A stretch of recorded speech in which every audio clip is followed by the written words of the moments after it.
Καλησπέρα. Είμαστε η Δημήτρη Δημοχρόνης, Νίκος Πεντασίλης και Γιώργος Ράγκος και σε αυτό το βίντεο θα σας παρουσιάσουμε την πρότασή μας για τον επανασχεδιασμό του ιστοχώρου του Gov Ταντάδης Γειτονιάς.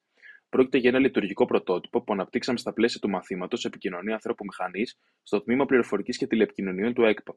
Ο ιστοχώρος προσφέρεται για γονείς και κηδεμόνες που αναζητούν φύλαξη για το παιδί τους, καθώς και για ανθρώπους που επιθυμούν να εργαστούν ως babysitter. Στην αρχική σελίδα του ιστοχώρου, ο χρήστης μπορεί να δει ήδη αναρτημένες αγγελίες, καθώς και τις προϋποθέσεις για να συμμετέχει στο πρόγραμμα, είτε ως babysitter είτε ως γονέας.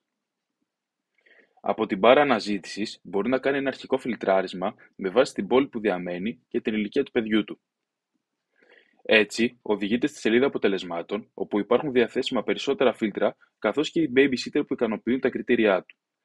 Πατώντας πάνω σε μία babysitter, οδηγείται στο προφίλ της, όπου υπάρχουν διαθέσιμες αναλυτικές πληροφορίες, όπως περιγραφή, προϋπηρεσία και όλες οι λεπτομέρειες της αγγελίας. Πατώντας το αντίστοιχο κουμπί, μπορεί να κλείσει ένα ραντεβού γνωριμίας με τον babysitter, είτε διαδικτυακά, είτε διαζώσεις.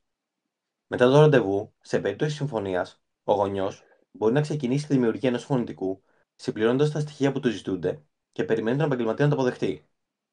Στο τέλος κάθε μήνα εργασίας, ο γονιός δημιουργεί μια νέα πληρωμή, επιβεβαιώνοντας τη συνεργασία του με τον babysitter, και το σύστημα αποστέλει ένα κωδικό voucher στον επαγγελματία.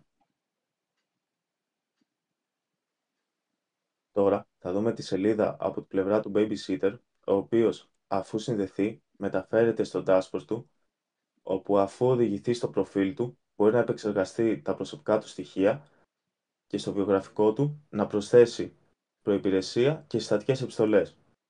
Στην αντίστοιχη σελίδα, ο babysitter μπορεί να δει τα ολοκληρωμένα συμφωνητικά του, καθώς και να απαντήσει σε όσα βρίσκονται σε αναμονή. Μέσω της σελίδας πληρωμών του μπορεί να βρει τους κωδικούς των voucher που χρησιμοποιήθηκαν για τις πληρωμές του. Ακόμη, μπορεί να δημιουργήσει ή να τροποποιήσει μια αγγελία, καθώς και να διαγράψει κάποια υπάρχουσα. Τέλος, μπορεί να ανατρέξει στα ραντεβού του και να κάνει τις οποιαδήποτε αλλαγές στο πρόγραμμά του.